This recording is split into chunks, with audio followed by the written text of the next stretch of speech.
Trinetra Churu update में आपका स्वागत है। जिला कलेक्टर सांवरमल वर्मा ने त्रिस्तरीय जन अनुशासन मॉडिफाइड लॉकडाउन 2.0 के संबंध में अतिरिक्त दिशा निर्देश जारी कर कोविड प्रोटोकॉल की पूर्ण पालना के साथ इन्हें लागू किए जाने के निर्देश दिए हैं।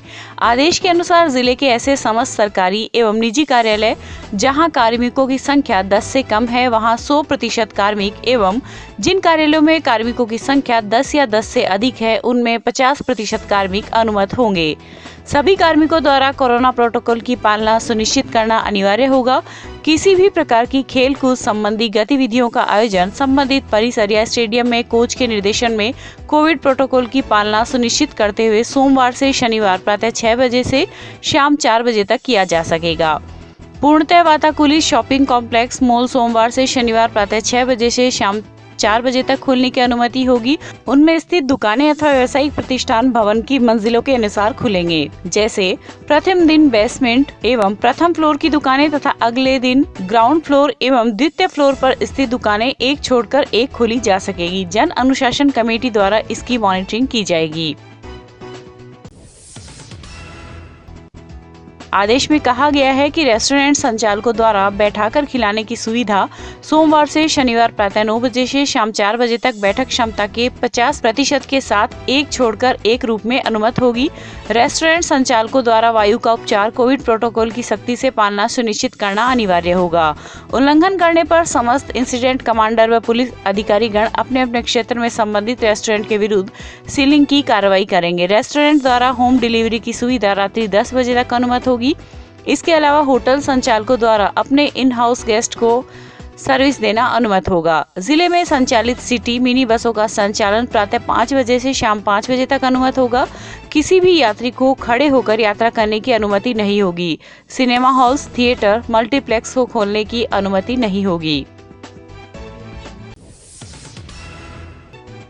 आदेश के अनुसार जिम एवं योगा सेंटर को कोविड प्रोटोकॉल की पालना सुनिश्चित करते हुए सोमवार से शनिवार प्रातः 6 बजे से शाम 4 बजे तक खोलने की अनुमति होगी। संचालकों को यह सुनिश्चित करना होगा कि सेंटर में वायु का उचित संचार हो। सेंटर संचालकों द्वारा सेंटर की क्षमता की सूचना DOIT द्वारा बनाए गए वेब पोर्टल पर इंटीमेशन के माध्यम से 21 जून तक अपडेट करना अनिवार्य होगा।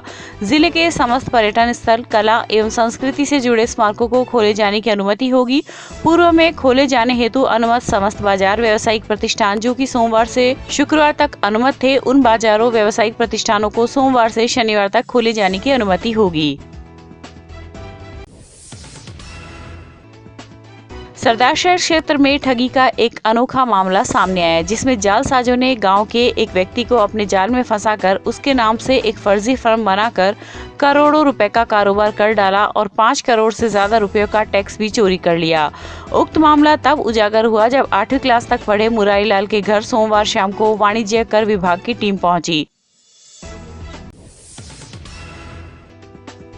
जानकारी के अनुसार वाणिज्य कर विभाग की एंटी विजन झुंझुनू की टीम ने सरदारशहर तहसील के गांव बुकनसर छोटा में फर्जी फर्म पकड़ी है। यह फर्म करीब 30 करोड़ रुपए का फर्जी लेन देन कर रही थी। हकीकत में इस फर्म के मालिक को पता ही नहीं कि उसके नाम से इतनी बड़ी फर्म है। वह तो गाँव की गौशाला में मजदूरी कर परिवार चलाता है। इसके साथ गौशाला में स्थित एक छोटे से मंदिर में पूजा अर्चना करता है। मुरारी लाल ने बताया कि वर्ष 2019 में वह एक स्टूडियो में नौकरी करता था। इस दौरान पंजाब के पटियाला शहर के एक व्यक्ति से संपर्क हुआ, जिसने उसे खुद का व्यापार करने की बात कही तथा ऋण दिलवाने का लालच दिया। इसके बाद गांव की एक दुकान का किरायानामा, आधार कार्ड, पैन कार्ड व बैंक पासबुक की कॉपी ली थी। इसके बदले उसे वर्ष 2019 में दुकान किराए के नाम पर प्रति माह 2500 रुपए मिल रहे थे।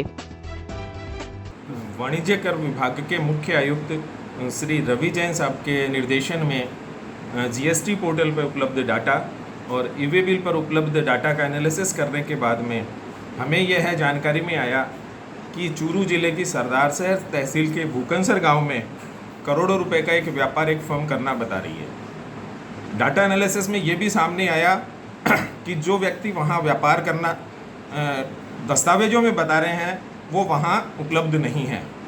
विभाग की टीम को वहां भेजा गया। वहां भेजने पे पता चला कि जिस व्यक्ति के नाम से वो फर्म रजिस्टर्ड है वो तो कोई गौशाला में काम करता है। उस व्यक्ति को मिसगाइड करते हुए उसके दस्तावेजों से रजिस्ट्रेशन लिया गया और लगभग 30 करोड़ रुपए का फर्जी लेन देन करते हुए लगभग 5.5 करोड़ रुपए की आईटीसी को पास किया गया है।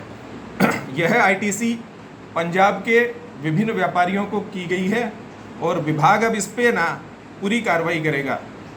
तात्कालिक कार्रवाई में चूंकि पंजीयन है वो सेंट्रल क्षेत्राधिकार का था, इसलिए उन अधिकारियों को इस फर्म को निलंबित करने के लिए लिखा गया है और 16.5 लाख रुपए से अधिक का जो आईटीसी था उसको हमने ब्लॉक करवाया है। भविष्य में ऐसी किसी भी फर्म का पता चलने पर ऐसा ही एक्शन लिया जाएगा। ये पहले पता ही नहीं था बिल्कुल। परसों वो टीम आई थी। टीम आने के बाद में मेरे को पता चला कि आपके नाम से ये कोई अपने जो फर्म चल रही है और 5 करोड़ का फ्रॉड बताया उन्होंने। मेरे को तो तब तक कुछ पता ही नहीं था। और ये मामला है अपना कोई पहले कोई पटियाला का रवि करके कोई बंदा आया था, ड्राइवर, वो साथ में रहा था और उस टाइम मैं स्टूडियो का काम करता था। तो उसने देखा और पूछा मेरे को भी मतलब आपका स्टूडियो आपका ही है या फिर भी काम करते हो? मैंने कहा भी काम करता हूँ, नौकरी करता हूँ उनके पास में। तब उन्होंने कहा कि अपना खुद का बिजनेस क्यों नहीं कर लेते आप? वो खुद का बिजनेस करने के लिए पैसे चाहिए, वो है नहीं मेरे पास और ना व्यवस्था बैठती है। इतना कहने के बाद वो चला गया। कई दिनों बाद उसका फ़ोन आया मेरे पास, बोला आप ऐसा करो कि आपकी जो आईडी है वो भेज दो और आपके नाम से फर्म खुल जाएगी। फर्म खुलने के बाद में आपको बैंक से लोन मिल जाएगा, जितना मर्जी ले लो आप, और उसके हिसाब से आप काम कर लेना अपना बिजनेस। तो मैंने उसी हिसाब से उनको डॉक्यूमेंट दिया था। उसके बाद में मेरे को परसों पता चला कि अपने नाम से ये फर्जी काम चल रहा है। आप अब क्या करते हो आप? अभी तो गौशाला में काम करता हूँ, एक मंदिर की सेवा करता हूँ। टीम ने फर्म मालिक का बयान दर्ज कर त्वरित कार्रवाई करते हुए फर्म के क्रेडिट लेजर में पड़े 16.5 लाख रुपए सीज कर लिए हैं। फर्म के पंजीयन के निलंबन के लिए उच्च अधिकारियों को लिखा गया है। प्राथमिक जांच में फर्म द्वारा 30 करोड़ का फर्जी लेन देन कर करीब 5.50 करोड़ के टैक्स की चोरी किया जाना सामने आया है। संयुक्त आयुक्त जालान ने बताया कि वित्तीय अपराध करने वाले लोगों के विरुद्ध सख्त कार्रवाई की जाएगी। इस पूरे फ्रॉड का खुलासा होने के बाद एक बात तो साफ हो गई है कि जालसाज है वह नई प्रकार से फ्रॉड कर ग्रामीणों को भी अपने जाल में फंसा रहे हैं और उनसे जरूरी कागजात मांगकर उन कागजों का दुरुपयोग कर इस प्रकार की जालसाजी की घटनाओं को अंजाम दे रहे हैं। ये मामला मतलब परसों तक तो हम लोग को पता ही नहीं था, परसों ही पता चला है। तो मुरारी लाल से पूछताछ की भी ये क्या बात है, तो इसने बताया कि सरदार शहर में कोई पहले इसकी मुलाकात हुई थी, पंजाब का कोई बंदा है। तो उसने बताया बोले ऐसे बोले एक फर्म खोल के आप बैंक में खाता खुल जाएगा, फिर आपको लोन दिला देंगे, ऐसे करके उनका डॉक्यूमेंट ले लिया और बाद में कल ही पता चला ऐसे क्या हुआ है। क्या करते हैं मुरारीलाल वैसे? मुरारीलाल गौशाला में काम करते हैं। गाँव में भैया ये अपनी गौशाला में काम करके आजीविका चलाता है। एकदम बेहद गरीब आदमी है, मजदूरी करके अपना पालन पोषण करता है बच्चों का। इसके पास कुछ नहीं है। और दूसरा ये है कि ये स्कीम के बारे में परसों मालूम चला है कि किसी आदमी ने इसकी फर्जी आईडी लेकर ये सब करा है। इसको पहले भी इसको मालूम नहीं था और हम लोगों को तो मालूम था ही नहीं। और ये गौशाला जो चल रही है, ये पूरा गाँव मतलब ग्रामीण क्षेत्र के जितने लोग हैं सब मिलकर चला रहे हैं। उसमें ये काम करते हैं। उसमें ये काम करता है। सर ये गौशाला में गायों को निराचारी में और सहयोग करते हैं और गौशाला में एक पुराना करीब 2 साल पहले का मंदिर बना हुआ है, जो कि हमारे गांव के एक चमत्कारी संत हुए थे जिनका पूरे हरियाणा में बहुत बड़ा धाम है। उनके नाम से हमने यहाँ मंदिर बना रखा है। उसकी सेवा पूजा ये मुरारीलाल करता है और बिल्कुल गरीब और सभ्य एकदम सीधा साधा इंसान है। इसने करीब 2 साल पहले या 1.5 साल पहले जितना भी इसका ये मैटर है, इस बाबत कोई लोन लेने के चक्कर में अपने कागजात दिए थे और उन कागजात का किसी पंजाब के व्यक्ति ने गलत यूज़ करके और फ्रॉड करके इसके नाम से फर्म बनाई है, जिसका परसों इसके घर जैसे टीम आई हमें मालूम हुआ कि भाई ये इस तरह का कोई फ्रॉड हुआ है, जबकि इस आदमी ने इस तरह का कोई फ्रॉड नहीं किया है। बिल्कुल सीधा साधा और सच्चा इंसान है। चूरू में चूरू चौपाटी का लोकार्पण सरकार द्वारा स्थगित करने पर उपनेता प्रतिपक्ष राजेंद्र राठौर ने नाराजगी जताते हुए अपने कार्यकर्ताओं के साथ पहुंचकर चौपाटी का आज लोकार्पण कर दिया। प्राप्त जानकारी के अनुसार चूरू में 5 करोड़ की लागत से बने नवनिर्मित चूरू चौपाटी जोहरी सागर का आज 3 बजे स्वायत्त शासन मंत्री शांति धारीवाल द्वारा लोकार्पण होना था, जिसमें राजेंद्र राठौड़ भी विशिष्ट अतिथि थे। ऐन वक्त पर यह कार्यक्रम स्थगित होने पर राजेंद्र राठौड़ भड़क उठे और सरकार व स्थानीय कांग्रेस नेताओं पर राजनीति करने का आरोप लगाया। इस दौरान राठौड़ ने अपने कार्यकर्ताओं के साथ चूरू चौपाटी पहुंचकर नारियल फोड़कर चौपाटी का लोकार्पण कर दिया। लोकार्पण के बाद राठौड़ ने अपने सैकड़ों कार्यकर्ताओं के साथ चौपाटी का भ्रमण भी किया। उक्त मामले को लेकर राठौड़ ने एक प्रेस वार्ता भी की। चूरू का ये जोहरी सागर जो गंदगी के आलम में डूबा रहता था, चूरू चौपाटी के रूप में योजना मंजूर हुई। मेरे द्वारा इस योजना का शिलान्यास किया गया और आचार संहिता के लगते लगते लगभग काम पूरा हो गया। मैं लगातार पिछले 2 वर्षों से मुख्यमंत्री और स्वायत्त शासन मंत्री जी को पत्र लिख रहा हूं, जनता को इसको समर्पित करें। आज इसका समर्पण का कार्यक्रम सरकार ने तय किया। कल मुझे निर्देशक स्थानीय निकाय डायरेक्टर लोकल बॉडी ने कहा कि मुझे इस कार्यक्रम में विशिष्ट अतिथि के रूप में उपस्थित होना है। यहाँ आने पर मुझे मालूम पड़ा, जब मैं इस गार्डन में प्रवेश कर रहा था, मुझे मालूम पड़ा कि कार्यक्रम स्थगित कर दिया गया। सरकारी कार्यक्रम स्थगित इसलिए हुआ कि मुझसे पराजित उम्मीदवार जिन्होंने पराजय की 4 बार लगातार पिता और पुत्र पराजित हुए, उन्हें आमंत्रित नहीं किया गया। उनका नाम शिलालेख लेख पर नहीं। राजस्थान सरकार के प्रशासनिक सुधार आयोग के अलग अलग समय पर परिपत्र जारी किए हुए हैं। राजस्थान की विधानसभा में ये प्रकरण मैंने ही उठाया था। उसमें तय हुआ था कि किसी भी सरकारी पैसों से लगे हुए किसी भी उपक्रम का, किसी भी कार्यक्रम का उद्घाटन हो तो उसमें किस प्रकार के प्रोटोकॉल से शिलापट पर किस किस का नाम लिखा जाए। संसदीय कार्य मंत्री के और संसदीय कार्य मंत्रालय ने, प्रशासनिक सुधार आयोग ने इसके बारे में लगातार, इसकी सरकार वो कांग्रेस पार्टी की नहीं, राजस्थान की जनता की सरकार है। मैं इसके बारे में विधानसभा में भी मामला उठाऊंगा। और आज चूंकि निर्धारित कार्यक्रम था 3 बजे, ठीक 3 बजे मैंने इसमें नारियल फोड़ के और इसको मैंने मेरी तरफ से जनता को समर्पित कर दिया। पार्टी का नाम रामजी चूरू को चौपाटी रखे ताकि जिस व्यक्ति ने इसको प्रारंभ किया उसका नाम हो। पर दुर्भाग्य है कि मंत्री महोदय ने, जिन्होंने मुझसे इस कार्यक्रम को प्रारंभ करने वक्त बात की थी, दोबारा सरकार के अधिकारी मुझे कह रहे हैं कि आज ये प्रोग्राम चूंकि रफीक जी नाराज है इसलिए नहीं होगा।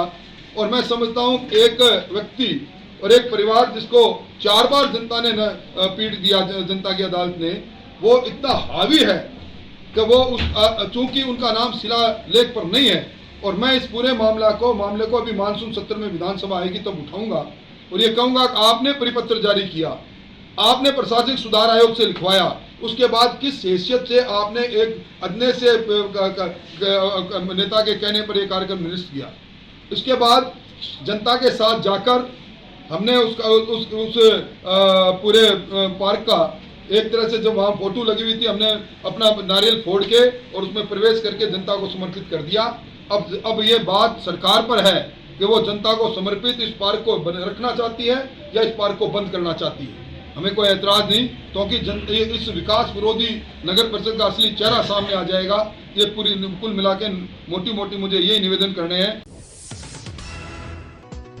मुख्यमंत्री अशोक गहलोत की अध्यक्षता में 17 जून को दोपहर 12 बजे कोविड वैक्सीनेशन में लोगों की भागीदारी बढ़ाने एवं इसकी जागरूकता करने के लिए वीसी आयोजित होगी। अतिरिक्त जिला कलेक्टर पीआर मीना ने बताया कि जिला मुख्यालय स्थित राजकीय गांधी सेवा केंद्र में होने वाली वीसी में जिला प्रमुख, सभापति, मेडिकल कॉलेज के प्राचार्य, सीएमएचओ व पीएमओ तथा एनआईसी चूरू में NCC commandant, scout guide, CEO, NSS समन्वयक, जिला खेल अधिकारी, एनजीओ उपस्थित रहेंगे। इसी प्रकार जिला परिषद सभागार में जिला परिषद समस्त सदस्य, संबंधित नगर निकाय सभागार में नगर निकाय समस्त पार्षद, संबंधित पंचायत समिति सभागार में संबंधित प्रधान, स्वयं सहायता समूह उपस्थित रहेंगे। कोरोना वायरस संक्रमण महामारी को देखते हुए 7वां अंतर्राष्ट्रीय योग दिवस 21 जून को सोशल डिस्टेंसिंग के साथ घर पर ही योगाभ्यास के साथ मनाया जाएगा। 7वें योग दिवस की थीम योग के साथ रहो, घर पर रहो को लेकर ऑनलाइन कार्यक्रम आयोजित किए जाएंगे। जिला कलेक्टर सांवरमल वर्मा ने इस संबंध में आदेश जारी कर आयुर्वेद विभाग के उप निदेशक को नोडल अधिकारी तथा सूचना एवं जनसंपर्क विभाग के सहायक निदेशक को सहायक नोडल अधिकारी नियुक्त किया है। जिला कलेक्टर ने बताया कि 21 जून को योग के साथ रहो घर पर रहो थीम पर घर पर योगाभ्यास करवाया जाएगा। इस हेतु राज्य, जिला, ब्लॉक, उपखंड एवं ग्राम पंचायत स्तर पर समस्त गणमान्य नागरिकों की सक्रिय भागीदारी रहेगी। जिला कलेक्टर सावनमल वर्मा ने बुधवार को जिले के निजी चिकित्सालय संचालकों के साथ बैठक आयोजित कर जन स्वास्थ्य से जुड़े विभिन्न मसलों पर विचार विमर्श किया और मुख्यमंत्री चिरंजीवी स्वास्थ्य बीमा योजना से जुड़ने के निर्देश दिए। इस मौके पर जिला कलेक्टर ने निजी चिकित्सालयों के भामाशाह स्वास्थ्य बीमा योजना से जुड़े लंबित प्रकरणों के निस्तारण के लिए अतिरिक्त जिला कलेक्टर की अध्यक्षता में कमेटी के गठन के निर्देश दिए। उन्होंने बताया कि कमेटी में एडीएम के अलावा कोषाधिकारी, सीएमएचओ एवं डीबी जनरल अस्पताल के पीएमओ सदस्य रहेंगे। जिला कलेक्टर ने कहा कि कोरोना का खतरा अभी पूरी तरह टला नहीं है और भविष्य में तीसरी लहर की भी आशंका है। ऐसे में निजी अस्पतालों को मुख्यमंत्री चिरंजीवी योजना से जुड़ना चाहिए ताकि आम जन को भी इन अस्पतालों की सेवा का लाभ मिल सके तथा ये अस्पताल भी कोरोना का इलाज योजना के तहत कर सके। इस दौरान कोषाधिकारी Ramdhan, CMHO doctor Manoj Sharma, PMO doctor FH Gori आदि मौजूद थे। रतनगढ़ क्षेत्र में 13 दिनों के बाद एक बार फिर कोरोना से मौत के 2 मामले सामने आए हैं। वार्ड संख्या 32 की 38 वर्षीय महिला लगभग पिछले 20 दिनों से बीमार थी। परिजनों ने उसे पहले रतनगढ़ तथा बाद में चूरू के राजकीय अस्पताल में भर्ती करवाया। मंगलवार की रात उपचार के दौरान महिला की चूरू में मौत हो गई। पालिका के सफाई निरीक्षक विष्णु कुमार पवार ने बताया कि वार्ड संख्या 9 में 43 वर्षीय महिला की भी कोरोना से जयपुर में उपचार के दौरान मौत हो गई है। पालिका प्रशासन द्वारा उपलब्ध करवाई पीपीई किट पहनकर परिजनों ने महिलाओं को सुपुर्दे खाक किया। रतनगढ़ विधायक अभिनेश महर्षि ने आज मुख्यमंत्री अशोक गहलोत को एक पत्र लिखकर राजकीय अस्पताल को 100 से 150 बेड में क्रमोन्नत करने की मांग की है। विधायक द्वारा लिखे गए पत्र में उल्लेख किया गया है कि राजकीय अस्पताल भौगोलिक स्थिति के कारण संभाग में अपनी विशेष पहचान रखता है। अस्पताल श्री डूंगरगढ़, सुजानगढ़, सरदार शहर, चूरू व फतेहपुर आदि तहसील मुख्यालयों के केंद्र बिंदु पर स्थित होने के साथ साथ नेशनल व मेगा हाईवे से भी जुड़ा हुआ है। राजकीय अस्पताल में करीब 2 दशक से एक भी अतिरिक्त बेड नहीं बढ़ाया गया है। चूरू के प्रकृति प्रेमियों एवं सवेरे भ्रमण करने वाले लोगों के लिए अच्छी खबर है।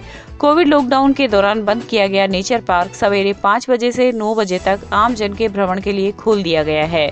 नेचर पार्क खोलने के बाद वहां सुबह सुबह लोगों की वॉकिंग, योगा आदि गतिविधियां दिखने लगी है। उपवन संरक्षक सरिता दहिया ने बताया कि वन मंडल रेंज चूरू अधीन नेचर पार्क को शर्तों के आधार पर खोलने की स्वीकृति जारी की गई है। शर्तों के अनुसार राज्य सरकार एवं जिला प्रशासन द्वारा कोविड संबंधी निर्धारित मानकों की पालना सुनिश्चित की जाएगी। जिला मुख्यालय स्थित पुलिस लाइन गेट के सामने एक महिला का कान में पहनने वाला सोने का झुमका गिर गया था। जुलू टीम की कांस्टेबल सुमन को सोने का झुमका मिला। सुमन ने जुलू टीम की हेड कांस्टेबल कौशल्या को इसकी जानकारी दी तथा पुलिस लाइन के चौराहे पर लोगों को बताया कि हमें एक सोने का झुमका मिला है, अगर किसी का है तो पुलिस को सूचना कर दें। इस पर जाहिदा नाम की महिला के पिता हिदायत खान ने जुलू टीम से संपर्क किया। इसके बाद ASP योगेंद्र फौजदार के घर पर जुलू टीम ने झुमके के दूसरे सेट के साथ जाँच पड़ताल कर हिदायत खान को सोने का झुमका लौटाया तथा एक नई मिसाल पेश की। नया बस स्टैंड पे हम लोग गश्त कर रहे थे। उसी दौरान गश्त के दौरान रोड पे कोई चमकती हुई गोल्ड जैसी चमकती हुई वस्तु दिखाई दी तो हमने उठाया तो वो एक झुमका था गोल्डन का। तो हमने हमारे उच्च अधिकारियों को से अवगत करवाया और वो पार्टी दूसरा झुमका लाने पे हमने उनको सुपर्द कर दिया। कौन थे लोग और किस तरह पता लगा कि इसी व्यक्ति का झुमका है? ये हम लोग जैसे उठा के वहाँ पे 5-7 लोग और खड़े थे, उनको पूछा भाई ये किसी का कोई गिरा है तो बता देना। तो ये ढूंढते ढूंढते हुए आए तो उन्होंने बताया कि वो महिलाएं जो ड्यूटी कर रही थी नीली ड्रेस वाली, उनके पास है। वो लोग आए तो उनसे हमने जैसे ही झुमका दूसरे कान का मंगवाया और उसकी तस्दीक करके उनको सुपर्द कर दिया। कि इनकी ईमानदारी है कि इनको रोड के ऊपर मिला और ये हमारे को वापस कर दिया। कितना वजन का है ये और क्या? ये मेरे ख्याल में 5 ग्राम का है। एक झूमर 5 ग्राम का है। दोनों ये मेरी बच्ची का है। हॉस्पिटल दिखाने के लिए जा रही थी, वो रास्ते में गिर गया तो इनको मिल गया और इन्होंने एडिशनल एसपी साहब के सामने ये दे दिया। बीकानेर रेंज आईजी के द्वारा चलाए जा रहे नशे के विरुद्ध अभियान ऑपरेशन प्रहार के चलते चूरू के सदर थाने में डीएसटी टीम ने मंगलवार शाम एक ट्रक से 7 किलो 400 ग्राम अफीम के साथ 2 आरोपियों को गिरफ्तार किया है। सिटी सीओ ममता सारस्वत ने बताया कि चूरू एसपी नारायण टोगस व एडिशनल एसपी योगेंद्र फौजदार के निर्देशानुसार डीएसटी व सदर थाना के संयुक्त रूप से उक्त कार्रवाई की गई। पुलिस द्वारा मामला दर्ज कर आगे की कार्रवाई की जा रही है। बीकानेर रेंज में श्रीमान आईजी साहब ने नशे के विरुद्ध ऑपरेशन प्रहार चला रखा है, जिसमें आज श्रीमान एसपी सर चूरू और एडिशनल एसपी सर के निर्देशानुसार डीएसटी टीम और सदर थाना की संयुक्त कार्रवाई से लगभग 7.5 किलो अफीम बरामद हुई है और 2 आरोपियों को राउंड अप किया है और बाकी की कार्रवाई अभी जारी है। ये लोग गाड़ी में ओपियम लेके आ रहे थे, लेकिन बाकी की चीज़ों का खुलासा कार्रवाई पूरी होने में लगभग 2 घंटे बाद। रतनगढ़ के वार्ड संख्या 16 में मंगलवार की देर रात हाई वोल्टेज आने से उपभोक्ताओं के बिजली से चलने वाले उपकरण जल गए। आज पार्षद रामकिशन माटोलिया के साथ मोहल्ले के लोग जोधपुर डिस्कॉम के सहायक अभियंता कार्यालय पहुंचे तथा शिकायत दर्ज करवाते हुए मुआवजा दिलवाने की मांग की। ज्ञापन में उल्लेख किया गया है कि वार्ड संख्या 16 में संस्कृत पाठशाला की गली एवं दाना रोड की गली में लाइट चली गई थी और कुछ देर के पश्चात हाई वोल्टेज के साथ लाइट आई। हाई वोल्टेज बिजली आने से करीब 1 दर्जन से अधिक घरों में एलईडी, पंखे, कूलर, फ्रिज, एलईडी बल्ब जैसे उपकरण जल गए तथा उपभोक्ताओं को आर्थिक नुकसान उठाना पड़ा। इस दौरान दीपक मिश्रा, प्रवीण मिश्रा, राम अवतार चांडक सहित कई लोग उपस्थित रहे। रतनगढ़ के वार्ड संख्या 25 में धानुका कुएं के पास निजी कंपनी द्वारा लगाए जा रहे मोबाइल टावर का वार्ड के लोगों ने विरोध जताते हुए आज पालिका अधिशासी अधिकारी को एक ज्ञापन सौंपा। ज्ञापन में उल्लेख किया गया कि उक्त स्थान पर आबादी क्षेत्र के साथ साथ स्कूल भी संचालित है। टावर लगने के बाद इससे निकलने वाली रेडिएशन लोगों के लिए काफी नुकसानदायक होगी, इसलिए इस टावर को उक्त स्थान से हटाकर अन्यत्र लगाया जाए। इस मौके पर संदीप भार्गव, विक्की भार्गव, मुरारीलाल शर्मा सहित कई लोग उपस्थित रहे। शहरी पेयजल योजना के अंतर्गत जिला मुख्यालय स्थित मदीना मस्जिद के पास नवनिर्मित नलकूप का लोकार्पण मंगलवार को मुख्य अतिथि इमाम मौलाना अब्बास अली द्वारा किया गया। कार्यक्रम वरिष्ठ कांग्रेस नेता जमील चौहान की अध्यक्षता में आयोजित हुआ। इस मौके पर चौहान ने कहा कि सरकार राज्य के प्रत्येक गांव व ढाणी के प्रत्येक व्यक्ति को गुणवत्ता युक्त समुचित पेयजल उपलब्ध कराने के लिए प्रतिबद्ध है। इसी क्रम में सरकार ने प्रत्येक गाँव में घर घर कनेक्शन की शुरुआत की है। मुख्य अतिथि मौलाना अब्बास ने कहा कि आम उपभोक्ताओं को यह सुनिश्चित करना चाहिए कि पानी की एक भी बूंद की बर्बादी नहीं होनी चाहिए। उन्होंने कहा कि नवनिर्मित नलकूप से क्षेत्र के लोगों को भरपूर लाभ मिलेगा। इस अवसर पर हाजी निजामुद्दीन खान, सलीम मोयल, ओलाई, कादर खान जोइया सहित मोहल्लेवासी मौजूद रहे। आज शहरी पेयजल योजना के अंतर्गत हमारे माननीय पूर्व प्रभारी मंत्री जिला सुभाष गर्ग जी के अथक प्रयासों से ये नया ट्यूबवेल चालू किया गया है। मैं आभार व्यक्त करना चाहता हूँ और जिला प्रशासन का, पीएचडी विभाग का और माननीय हमारे जिला प्रभारी मंत्री भंवर सिंह भाटी जी का, कि उन्होंने हमारे मोहल्ले की काफ़ी समय से जो मांग थी उन्होंने 2 कुएं स्वीकृत किए थे, उनमें एक पहले शुरू कर दिया गया था, एक आज उसका लोकार्पण हमारे इमाम साहब मौलाना अब्बास साहब के हाथों से दुआएं कर्म करके इन पे शुरू किया गया है। तो मैं खुशी व्यक्त और मोहल्ले वासियों की देख रहा हूँ कि बड़ा ही सराहनीय नेक काम हुआ है और भी अगर आवश्यकता हुई तो हमारे मंत्री जी ने कहा है कि और भी हुआ है जो स्वीकृत करेंगे। और मैं सभी का, मोहल्ले वासियों का इस आयोजन में आज आए उनका आभार व्यक्त करता हूँ। धन्यवाद। जय हिंद। लंबे इंतजार के बाद अस्थि विसर्जन के लिए निशुल्क बस मंगलवार की शाम हरिद्वार के लिए रवाना हुई। रतनगढ़ वेलफेयर सोसाइटी के तत्वावधान में हरिद्वार के लिए शुरू की गई बस में 20 परिवारों के लोग मृत लोगों की अस्थियां लेकर हरिद्वार में विसर्जन के लिए रवाना हुए। तारा देवी रामेश्वर लाल बजाज चैरिटेबल ट्रस्ट मुंबई के सौजन्य से शुरू हुई वातानुकूलित बस को कोविड गाइडलाइन की पालना करते हुए सोसाइटी अध्यक्ष अशोक बाजोरिया, वासुदेव सांगानेरिया, सुरेश मुरारका आदि ने मृतकों को श्रद्धांजलि अर्पित करते हुए रवाना किया। उक्त बस बुधवार की सुबह हरिद्वार पहुंची तथा गुरुवार सुबह पुनः रतनगढ़ आ जाएगी। इस बस का संचालन होने से शहर के कई परिवारों को इस सेवा का लाभ मिलेगा। जहाँ तक हमारा संभव हो सका तो हम शुक्रवार को दूसरी बस रवाना करेंगे। इसमें यात्री कहाँ से हैं? इसमें यात्री देखो गोसाईसर से भी आए हैं, मालासी से भी आए हैं और इधर पलटन वगैरह से आए हैं और बाकी चूरू से चढ़ेंगे हमारे तारा देवी रामेश्वर लाल प्रजा चैरिटेबल ट्रस्ट का मैं बहुत बहुत आभारी हूँ। पिछले कोरोना काल में जो हमारे रतनगढ़ तहसील ही नहीं पूरे शेखावाटी अंचल में जो डेथ रेट हुई और लोगों का अस्थि विसर्जन का जो पुण्य कार्य है वो नहीं हो पा रहा था।